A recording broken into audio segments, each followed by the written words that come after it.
Thank you. Thank you, everybody. Lieutenant Governor Northam, Speaker Howell, Chairman Stosh, men and women of the General Assembly, distinguished guests, people of Virginia, thank you for inviting me here tonight. And I want to especially thank the First Lady of Virginia, my wife, Dorothy McAuliffe, who is actually here with us tonight.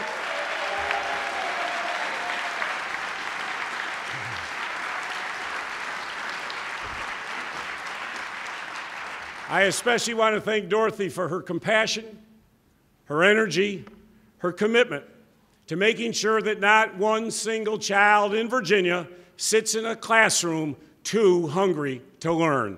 Thank you, Dorothy.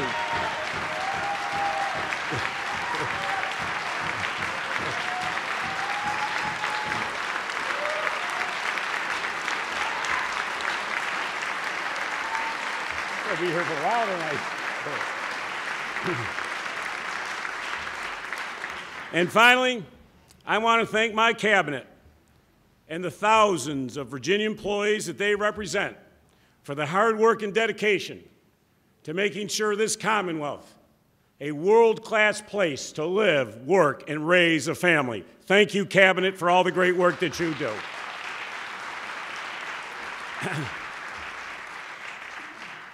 Folks, just 1 year ago, I stood at this very desk and shared my vision for a stronger, more independent Virginia economy.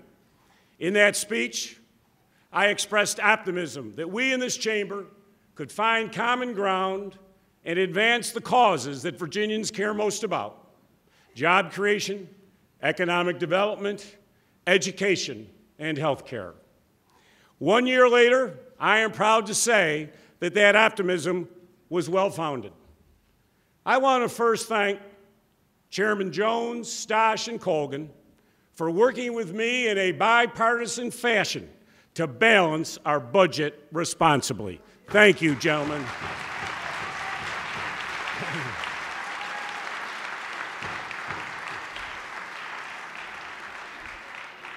We also worked with a bipartisan coalition to reform the standards of learning. We took the first step in reforming workforce development, and we began tackling the challenges that we face in our mental health system. And Mr. Speaker, I want to thank you for working with me and my team to make our transportation planning process more about economic good than political maneuvering. Thank you, Mr. Speaker.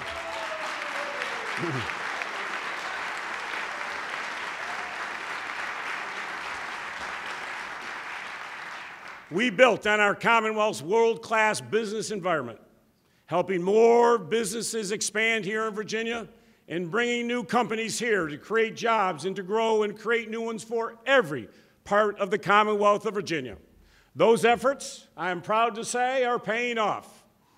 In the year that we have been working together, I am proud to announce that Virginia has closed 267 economic development deals, resulting in $5.58 billion in capital investment, which is more than twice any administration has done in their first year in office in Virginia history.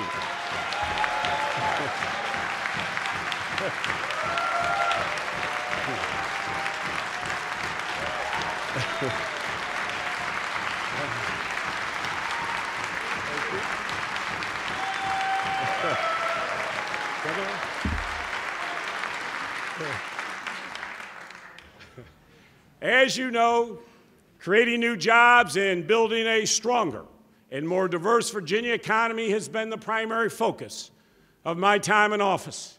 I am proud of the success that we have had winning individual projects like the 2,000 jobs that we are bringing to Chesterfield County with Tranlin Paper Company, or the Unitow Pharmaceutical Project, which will create 376 new jobs by keeping a plant in Petersburg open that was closing and adding 100 more jobs that were slated to be lost if that plant had closed. And I want to thank the representatives from Tranlin who traveled here and Unitow Pharmaceuticals for joining us this evening and for your continued partnership with our great Commonwealth. If they could stand and give them a round of applause.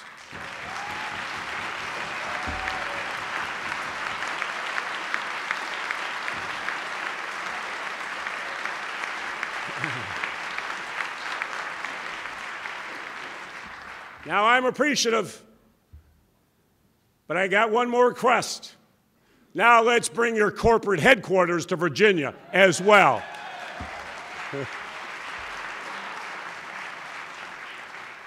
I was proud to help close the first economic development deal in the Appomattox in more than 12 years, and the largest deal that they've done in over 44 years.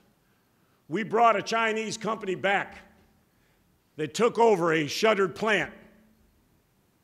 We have reopened that plant with millions of dollars of new investment. And guess what? We are now manufacturing in that plant pollution control devices that will be manufactured now in Virginia, shipped to our port, and those manufactured products are now going to be sold back to China, folks. That is a new Virginia economy.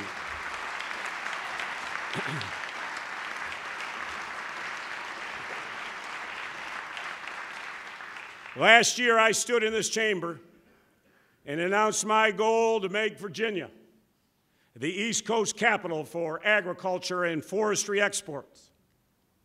That wasn't empty rhetoric. We got right to work. I've hosted over 20 ambassadors to the governor's mansion to discuss new trade opportunities for Virginia. We've traveled the globe selling Virginia agriculture products, everything from apples to wine to soybeans to peanuts. I have even eaten my fair share of fried cicadas and chicken paws. Folks, I will eat anything if that brings an investment to the Commonwealth of Virginia.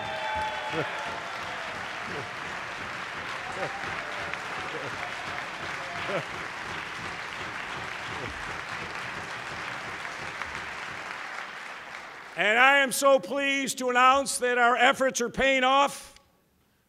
For the first time in the history of the Commonwealth of Virginia, agriculture and forestry exports, for the first time ever last year, exceeded over $3 billion in exports.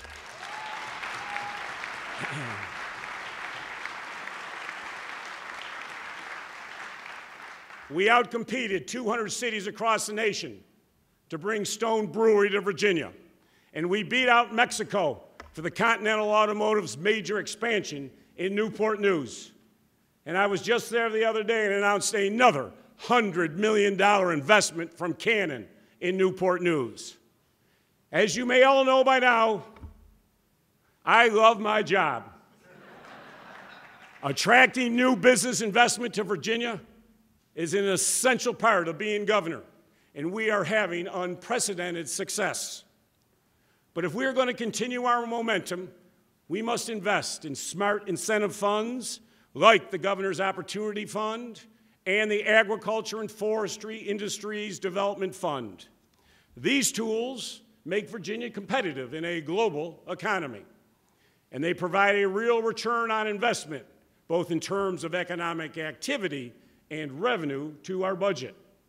For every dollar that we invest in the Virginia Economic Development Partnership, we receive $9 back in budget revenue in return.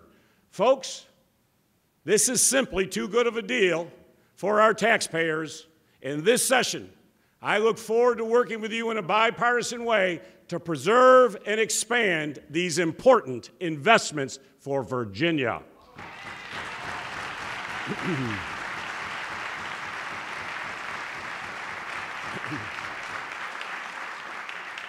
Given that virtually all of the current Governor's Opportunity Fund balance is obligated to future projects, it is my hope that we can work together to preserve these investments and continue to reap the benefits that they bring to Virginia's families.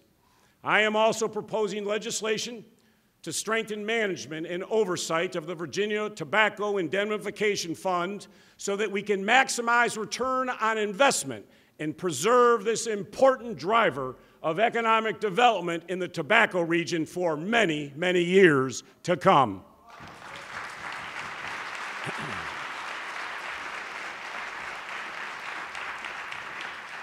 As we work to attract new business today, we also have a responsibility and an opportunity to lay a real foundation for economic growth well into the future.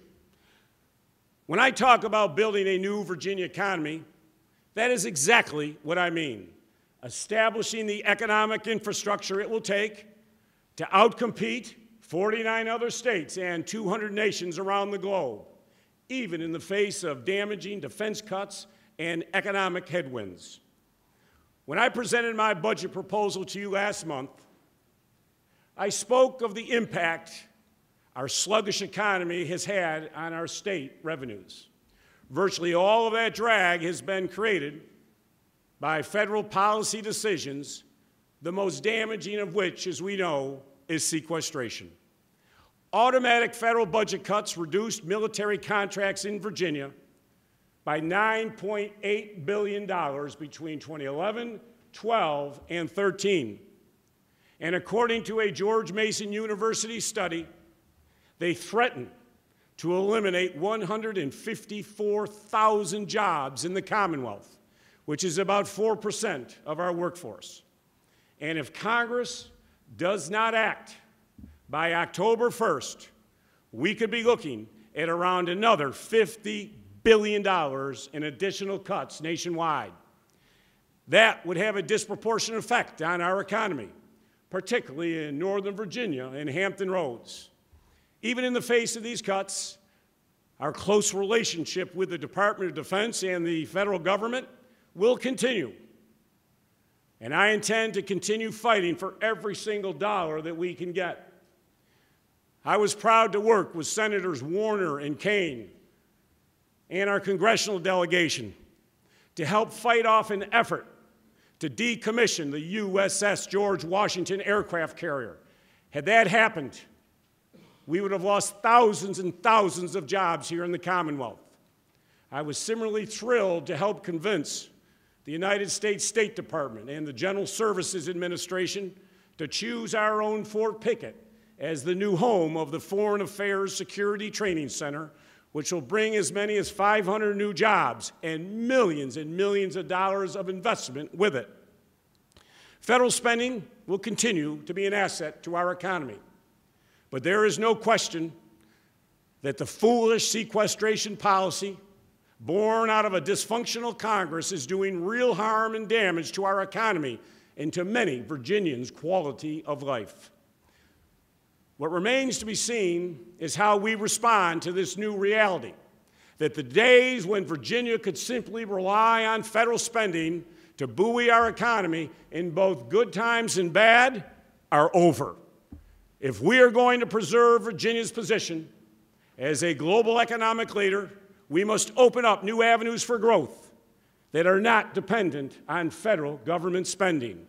We must grow, we must strengthen, and we must diversify. To sum it up, we must build a new Virginia economy. Folks, this is our time.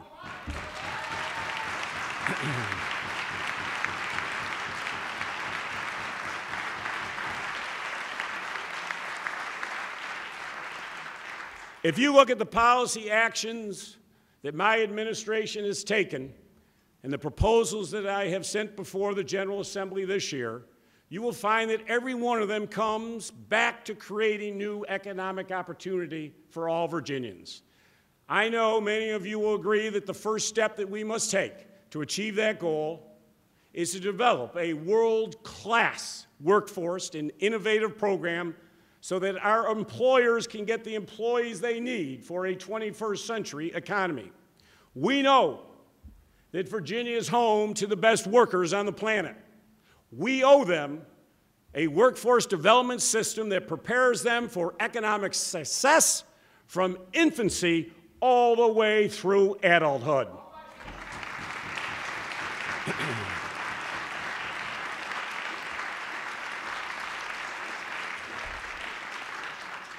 Most of you in this room have heard me say this many times. We have employers across Virginia today that have thousands of high-tech jobs available, but they cannot find trained workers to fill them.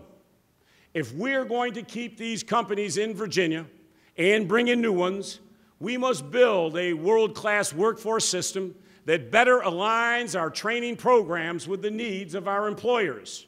This session, I am introducing a bipartisan workforce development package that increases state funding for workforce programs, devotes greater state attention to apprenticeships and training in much-needed areas, and increases accountability and transparency for the millions of taxpayer dollars spent on a broken system that we have today. By streamlining our efforts and reducing redundancies, we can get students the skills that they need to succeed while being better stewards of taxpayer dollars. And there is no question that building a healthy Virginia economy requires giving every Virginia veteran the opportunity to live a meaningful and productive life here in Virginia.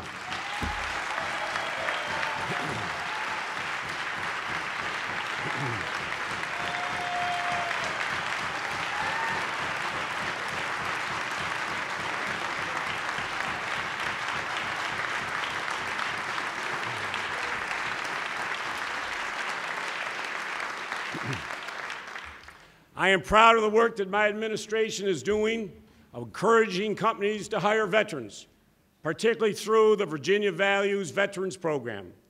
In just over 2 years, the V3 program, 234 member companies have hired nearly 7,000 veterans. And let me say this, one of them is here with us tonight. As Travis Johnson ended his distinguished 12-year career as service as a Marine sniper, he found himself struggling to translate the unique skills that he developed in the military into a successful civilian career. Fortunately, Systems Technology Forum, a V3 certified company, met Travis and recognized his enormous contribution that he could make to their company, despite the lack of formal professional training. Travis is now working hard at STF and getting further training so that he can advance in his career. And after hiring 41 veterans in their first year with the V3 program, STF has committed to me today that they are going to hire 20 more veterans this year.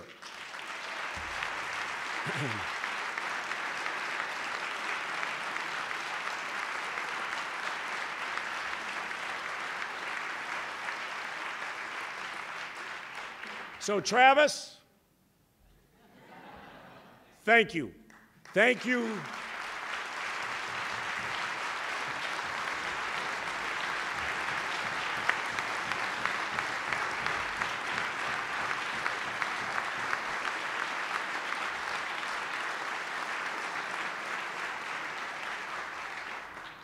Travis, thank you for your service to our Commonwealth. Thank you for your service to our nation. I would add that my son is graduating from the Naval Academy this year, and he just chose the Marines, so I'm hoping you can give him some good advice. Folks, this session, I am proposing to further enhance the V3 program by offering a performance grant, which will recognize employers who meet goals for hiring, compensating, and retaining veterans.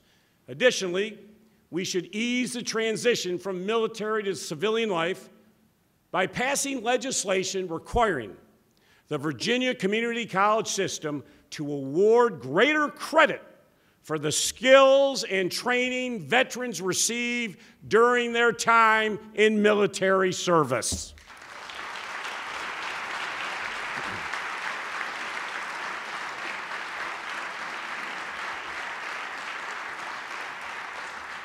These men and women have served and sacrificed for us. So let's work together to get them the skills, training, and economic opportunity that they deserve. As we improve our workforce development system, we cannot forget that our economic future runs through public school classrooms across this great Commonwealth. That is why my budget contains no program cuts to K through 12 education.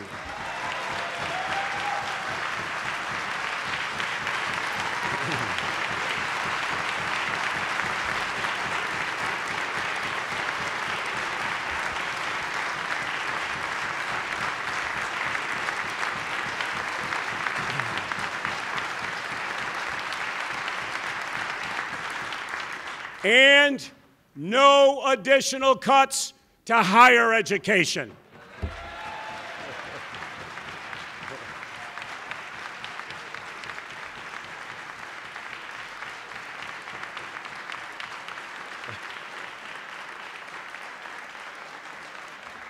Public education is the backbone of a healthy economy. So let us pledge tonight to avoid acrimony on this topic and agree that we will not cut a single dollar from schools during this legislative session.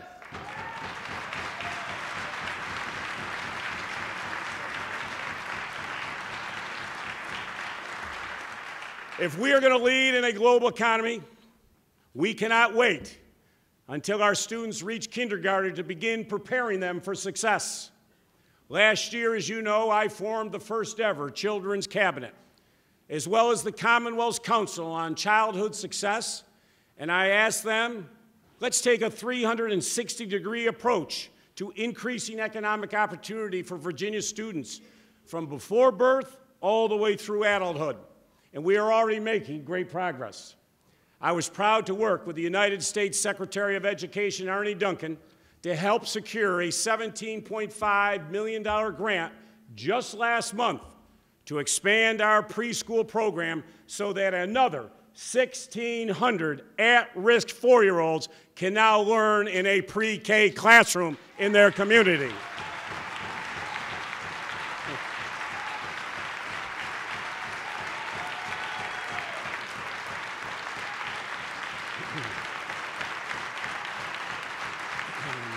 Thank you.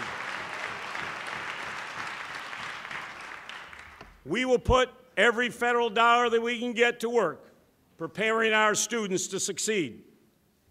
But it's equally important that we make pragmatic use of the money that we already have.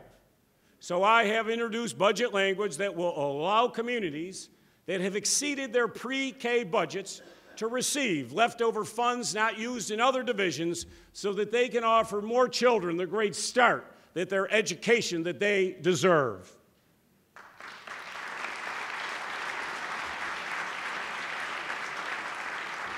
I am also proposing legislation to keep our children safe by increasing the number of daycare facilities across Virginia that are licensed and properly inspected by the state and local governments.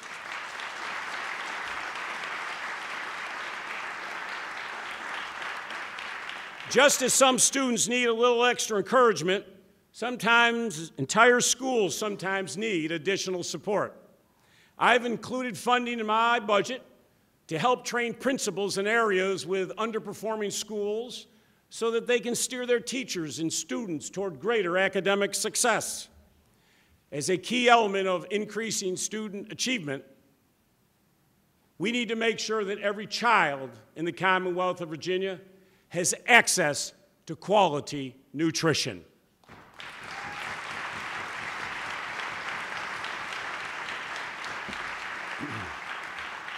Early last year, Dorothy and I met with the United States Secretary of Agriculture, Tom Vilsack, who informed the two of us that Virginia was leaving millions and millions of our federal dollars on the table that could be going to feed hungry children at school. The First Lady has put this issue front and center, and we are already seeing spectacular results. I am proud to say that already that 89 Virginia public schools have already enrolled in a brand new school nutrition initiative, which enables qualifying high-need schools to serve every student breakfast and lunch at no cost to the students.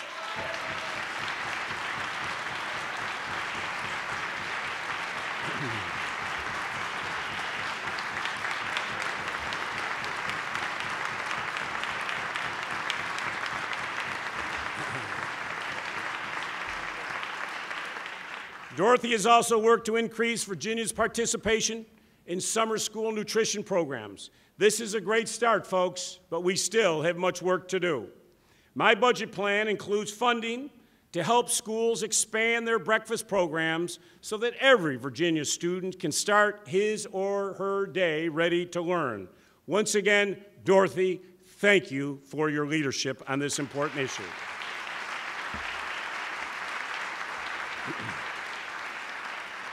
I have also included an additional $2.5 million in financial aid to help more young people realize the dream of a college education.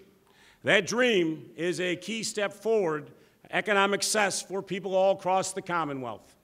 We should extend it to every single student who works for it, including Virginians whose parents brought them to this country when they were children. So I hope you will act this session and let Virginia lead the way and pass the Virginia Dream Act, and I will sign it into law.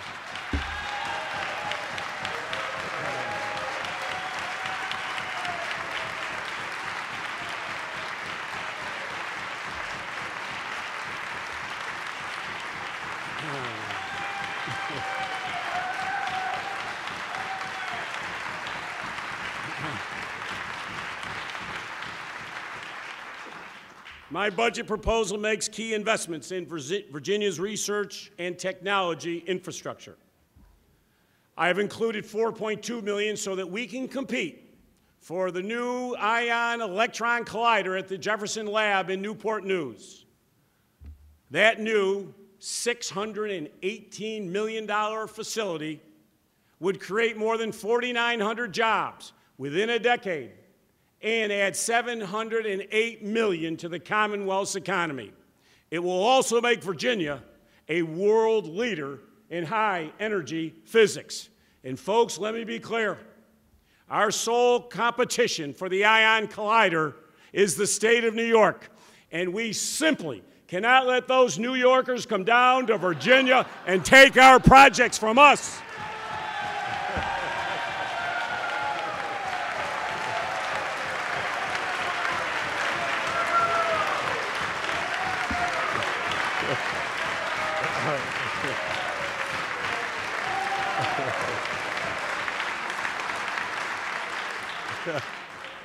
I knew I'd get you going here, folks. It just took a minute. I knew it just took a little bit of time there. That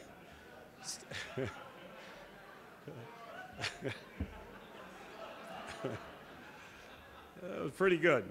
And in full disclosure, I came up with that one myself, believe it or not.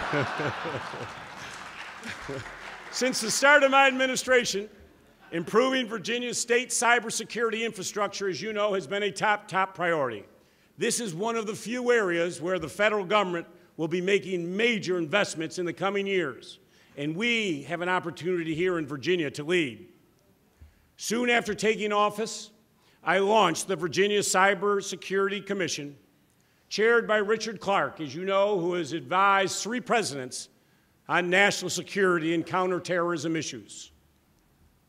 Their continued work and diligence, coupled with the vast array of cyber assets that we already have in the Commonwealth, puts us in a very strong position to win the new proposed federal cyber campus. I am also working very hard to make Virginia a leader in bioscience. We just convened Virginia's first bioscience summit with all of our state universities I invited to come together, and I invited down Dr. Bob Langer, the world-renowned expert from MIT with over 1,100 patents, to help us better leverage our great academic and private sector assets to compete in this emerging industry. Folks, if we work together, starting today, we can succeed where others have failed before. We can untangle the web of our workforce development system so that it works for students, businesses, and for our economy. We can connect qualified workers like our veterans with the skills and training they need for the jobs of today and to help us create those jobs of tomorrow. And we can make sure that every step of a child's development puts her on a pathway to economic success. In a new Virginia economy, we will also create opportunity for those who have made mistakes and have paid their debt to society.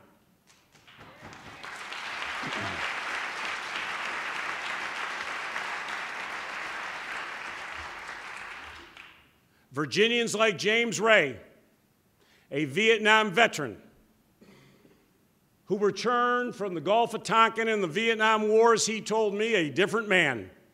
He came back a changed man from when he went. James made mistakes in his life, but you know what? He did his time, and he reformed his life.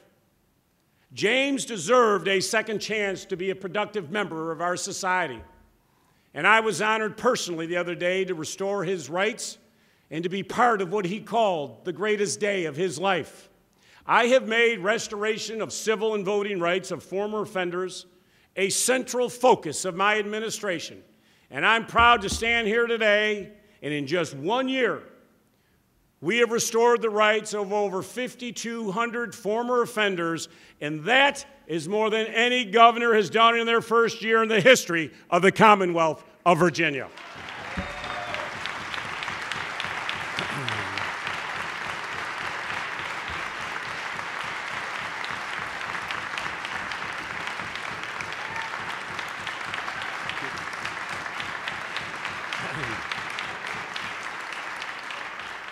As we work to build a new Virginia economy in which every person can get the skills, training, and opportunities that they need, we must also ensure that no Virginian goes without access to quality, affordable health care.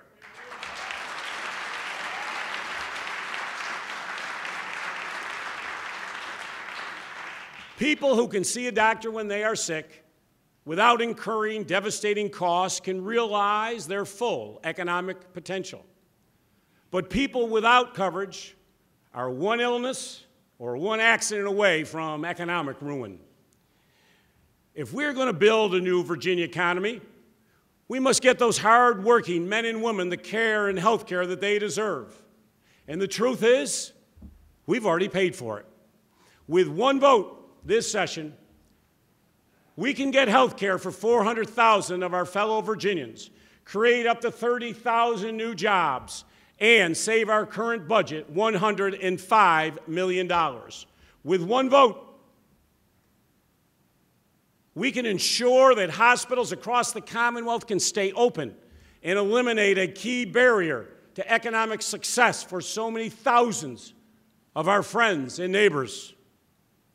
And with one vote, we can show the world, as we always have, that Virginia is a place where public good comes ahead of partisan politics. So let us come together, let's come together at the table and take that important vote this legislative session.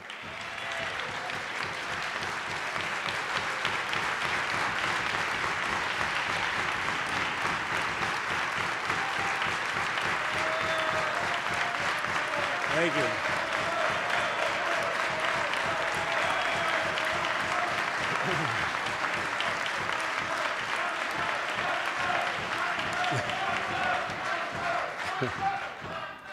As we continue this important discussion, I will continue to implement my health care plan, A Healthy Virginia. Just today, just in the last few hours, we learned that more than 298,000 Virginians have already signed up for the new health insurance on the federal marketplace during just the first month of open enrollment.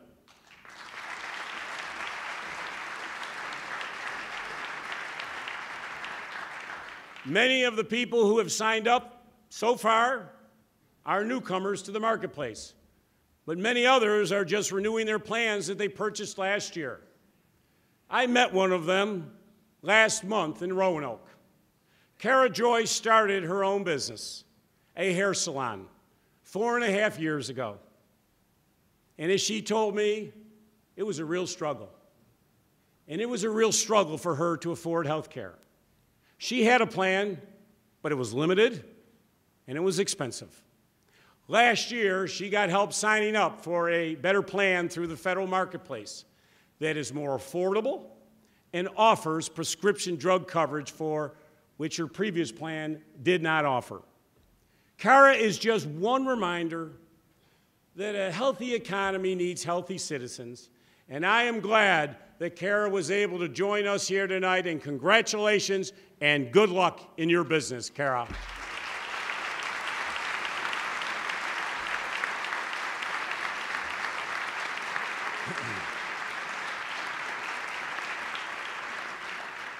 Last month, we took another step forward in implementing a Healthy Virginia when we won a $2.6 million federal grant to pursue health care delivery innovations that will result in better care and lower costs for Virginians. And just this past week, the governor's access plan began processing applications, ensuring that up to 20,000 Virginians with serious mental illness can get medical and behavioral care that they need to lead healthy and productive lives that they deserve. Mr. Speaker, and men and women of this General Assembly, a healthy Virginia is no substitute for Medicaid expansion, but it is creating real opportunities for thousands of Virginians who desperately need it. I'll be honest, I cannot think of a better investment than that.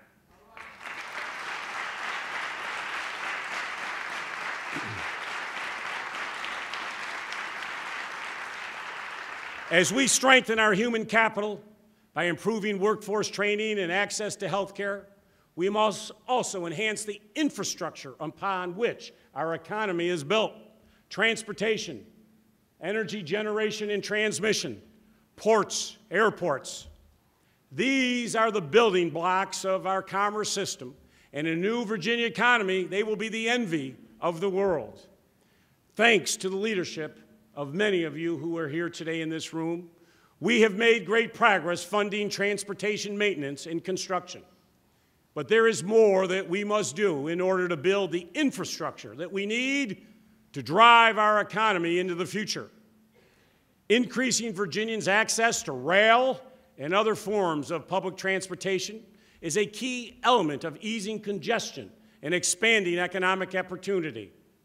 Yesterday, Chairman Chris Jones and I announced a compromise legislation plan that will provide local governments with more access to transportation funds and pump much-needed dollars into rail and transit projects so that we can expand our transportation infrastructure without raising taxes. Thank you, sir.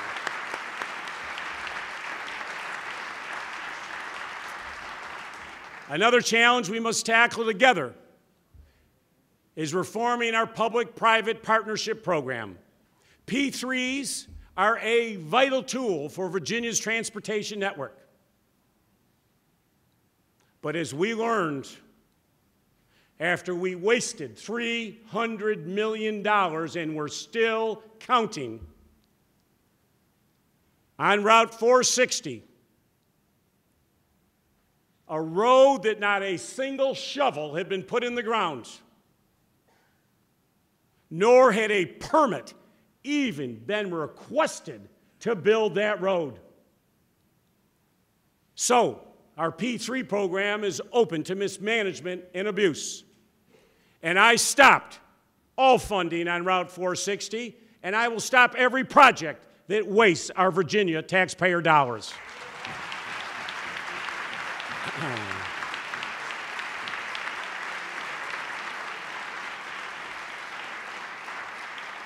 So this year, we are offering a set of common sense, bipartisan reforms that will improve the program's transparency, minimize taxpayer risk, and ensure greater accountability. The Port of Virginia is one of our greatest economic assets. It is our gateway to the world of international commerce. This year, the port has seen record-breaking growth in the number of shipping containers that move through that facility. And thanks to the leadership of the new board and the new executive director, we are making great progress. But when I stood here a year ago, I was disappointed because our port was losing millions of dollars.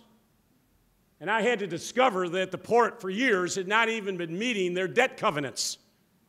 Those days are over. So we are looking at everything that we possibly can do to make sure we're protecting our core economic assets of this great Commonwealth in order for us to grow.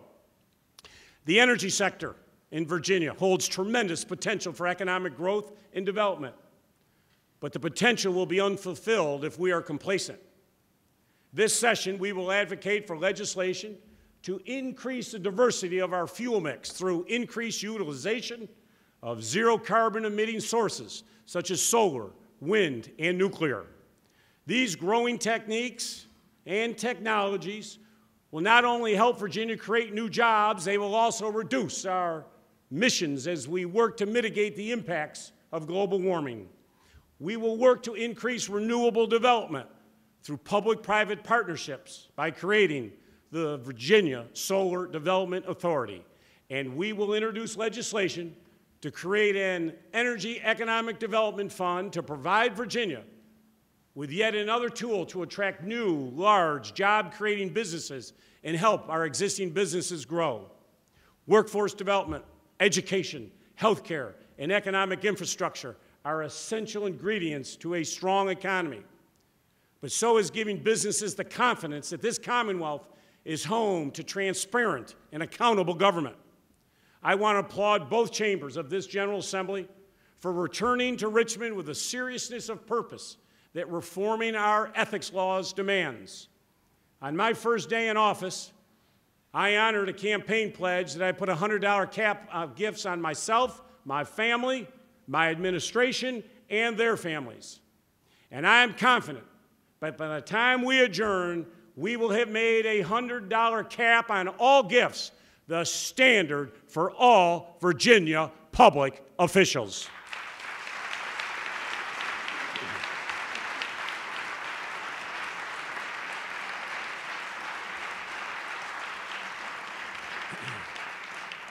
With that gift cap, we should also establish a bipartisan ethics review commission with real investigative powers to offer guidance on the law and to identify and sanction those who may violate it.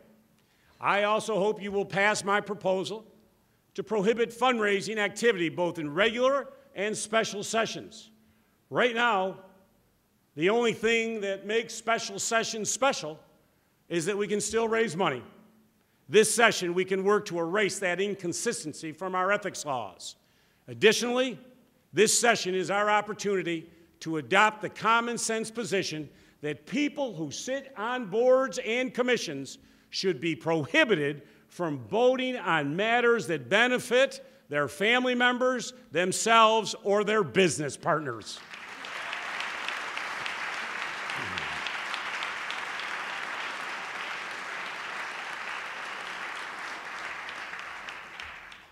If we pass these common sense measures, we can restore Virginia's trust and reestablish our reputation for well-run government that puts results first.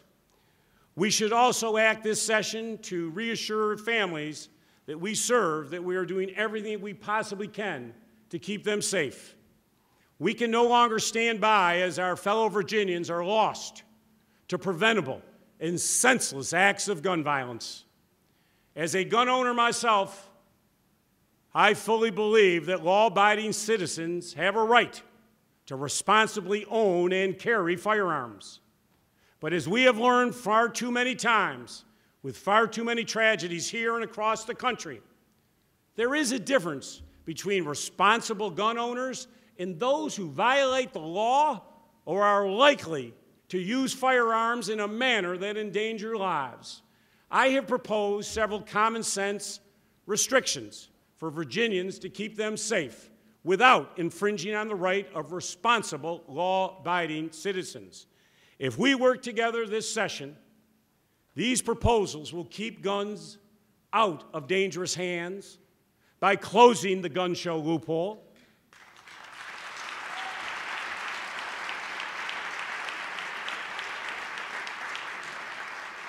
by preventing violent criminals and domestic abusers from obtaining the firearms,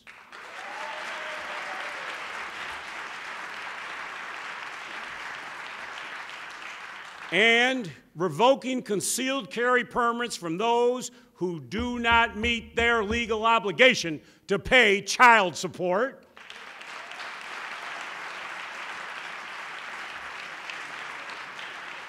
And curtailing gun trafficking by restoring the one handgun a month law that we had here in Virginia.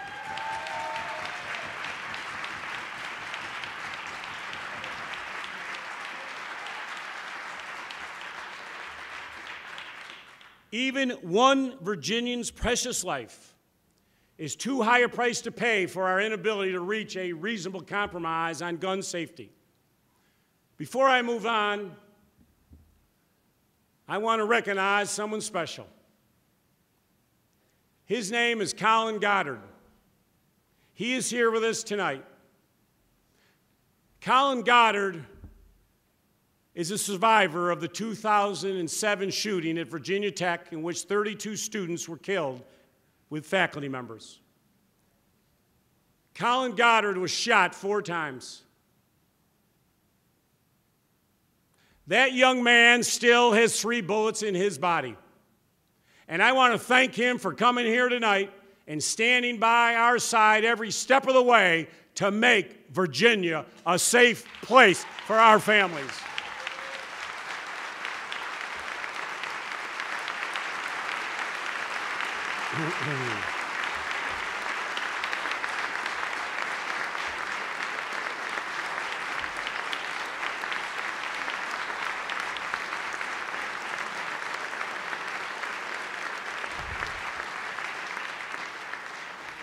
And as we work to rid our communities from gun violence, we must do right by the people who are on the front lines every single day, keeping our families safe. You've all heard me talk about this before.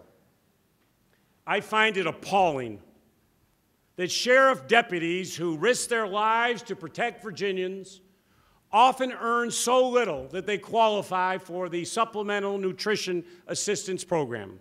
As a candidate for governor, I pledge to raise deputies' pay, and I'm proud now to stand here as governor to honor that commitment to raise the pay so that the average starting pay salary for our Virginia sheriff's deputies is no longer so low that these brave young men and women qualify for food stamps. And I want to thank Sheriff Arthur Townsend and Deputy Sheriff Alex Madison from Lunenburg County for joining here tonight, for helping me with this legislation, and more importantly, for representing every man and woman who puts on a law enforcement uniform and keeps Virginia safe. Thank you.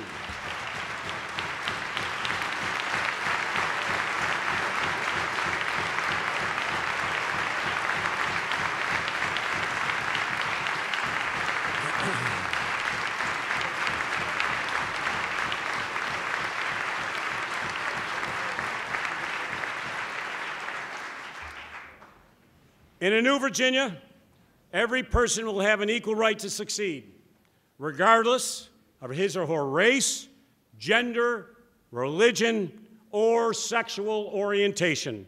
And I am proud to report that this has been a great year for equality for many Virginians.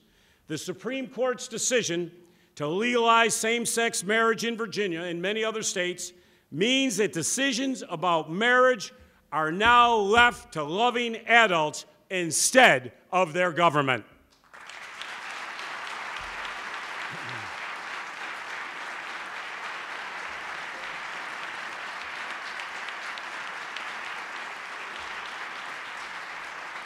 I was honored to take executive actions bringing Virginia government in line with the decision, including allowing same-sex couples to provide a loving adoptive home for a child who needs it. This session, we have an opportunity to update the remainder of the Code of Virginia to reflect this historic decision. And in doing so, we can send a message to the more than 90% of Fortune 500 companies that protect their employees from discrimination that Virginia is a place where equality and prosperity come before outdated culture battles.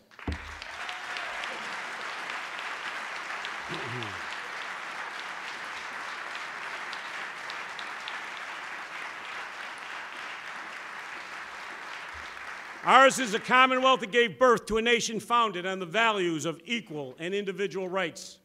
We make Virginia stronger when we work together to expand these rights, not restrict them. During the campaign, I promised to be a brick wall against any legislation that would erode women's access to quality health care.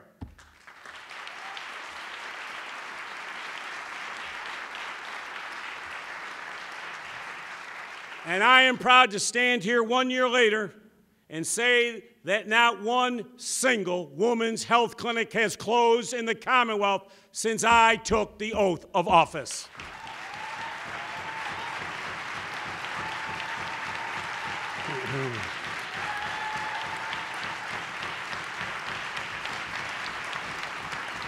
Thank you.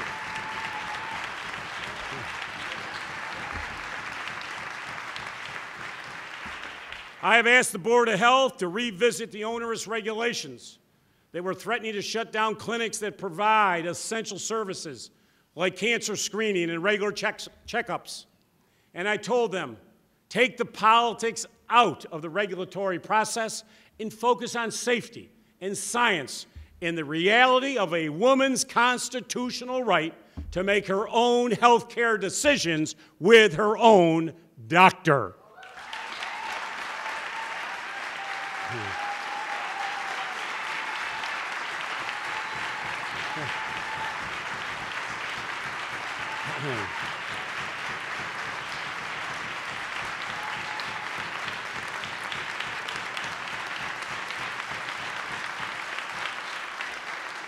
In a new Virginia economy, everyone will receive equal pay for equal work regardless of their gender.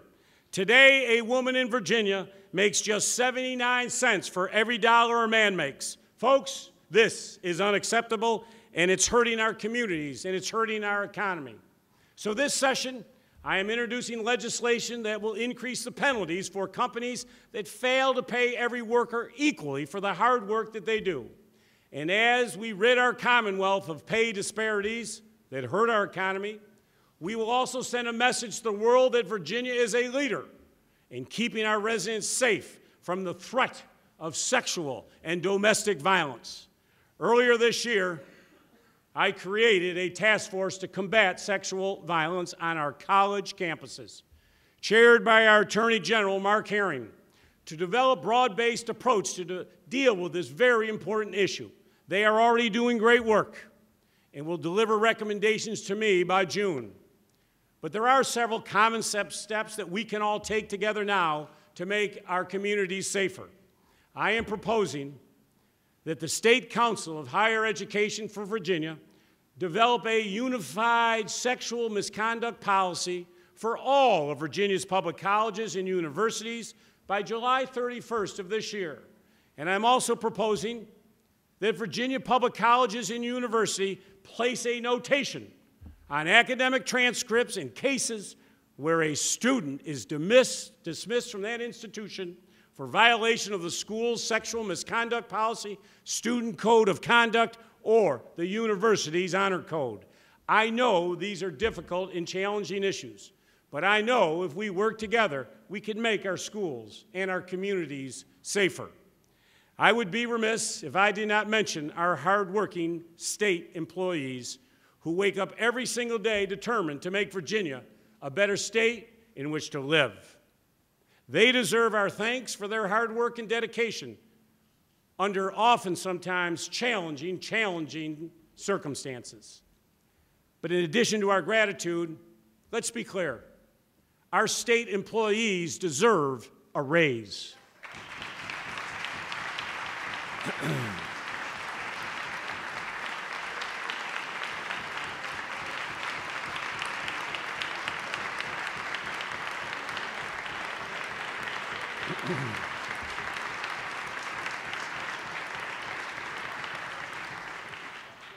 As you know, last year, I included a 2% pay raise in my budget proposal, which I paid for with the savings from closing the coverage gap. I was disappointed to see that removed from the final budget.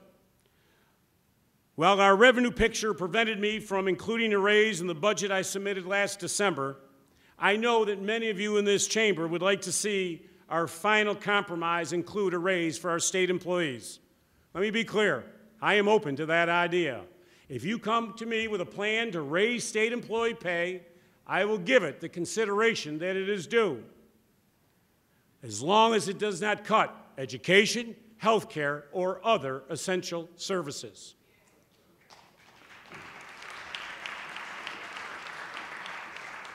As we begin our second legislative session together, I am proud to look back on all that we have achieved over the last 12 months.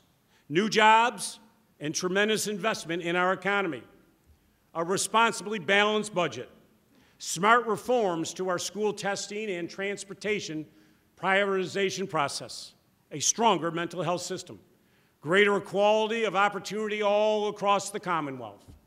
We have made great progress together, but serious challenges remain. I have every confidence that we can meet them, but only if we work together and only if we start today. The vision that I have shared with you tonight does not originate from a place of confrontation or partisanship. It's about job creation. It originates from a place that I know all of you share, that we want to put Virginia on the path towards sustained long-term growth so that Dorothy and my 5 children and all of your children and every child in the Commonwealth can have those same opportunities to succeed that we've had. And so, as the committee meetings and hearings begin and the bills start to fly, I want to thank each and every member of the General Assembly for your leadership, your service to Virginia, and the genuine kindness and respect that you have extended to my family and me over this past year. If that bipartisan spirit continues to guide our work together, I know that we will emerge 45 days from now with a budget that closes our revenue shortfall and invests in key priorities for growth. I know we will have revitalized the Commonwealth's approach to human capital development so that every child has an equal shot at economic success. And I know we will have continued the work of improving and expanding our economic infrastructure so that we can create those jobs of the 21st century. I know we will have taken action to make Virginia safer, more equal, more welcoming to people from all walks of life. And with every step that we take together, I know that we will move boldly toward that new Virginia economy that our families deserve. My friends, this is a moment for history, and I am honored to share it with you. May God bless you, and may God bless the Commonwealth of Virginia. Thank you.